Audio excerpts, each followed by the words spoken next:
रात के 12:30 बज रहे थे। चारों तरफ मौत का सन्नाटा छाया हुआ था। जंगल पूरी तरह से शांत और सुनसान दिख रहा था। ऐसे में काला लबादा पहने एक शख्स हाथ में लालटेन लिए आगे बढ़ रहा था। उसके कदम सामने बने एक कुएं की तरफ बढ़ रहे थे।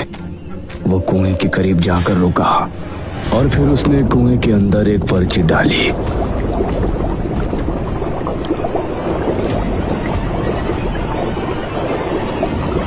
उसने जलता हुआ लालटेन भी कुएं में फेंक दिया और उसके बाद तेज कदमों के साथ वहां से ऐसे भाग निकला जैसे कि अचानक कोई बड़ा खतरा वहां आ पहुंचा हो।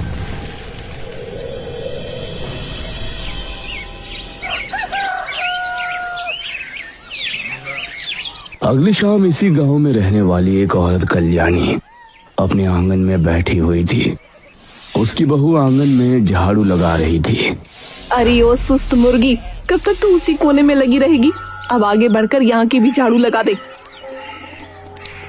यह सुनकर घूंघट वाली बहू चारपाई के पास आई और वहां से झाड़ू लगाने लगी और उसकी सास कल्याणी उसे देखकर मुस्कुराने लगी। उसके बाद एक के बाद एक काम वो बहू को बताती जा रही थी और बहू भी बेचारी काम करती जा रही थी।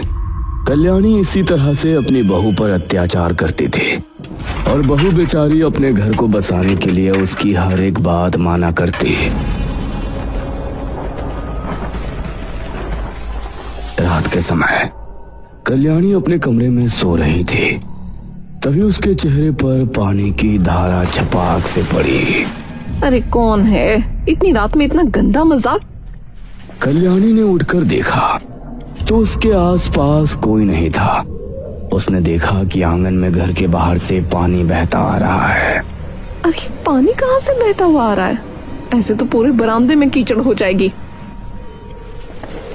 पानी कहाँ से आ रहा है ये देखने के लिए वो घर से निकली और पानी की लहर जिस तरफ से आ रही थी उसके साथ साथ आगे बढ़ गई। उसने कुछ कदम चलने पर ही देख लिया कि पानी की लहर जंगल की तरफ से आ रही है। तो ना जाने क्यों वो डर गई। हे भगवान! ना जाने उसे किस बात का डर हुआ। वो भागने के लिए घर की तरफ मुड़ी, लेकिन तभी किसी अदृश्य शक्ति ने उसका पैर खींचा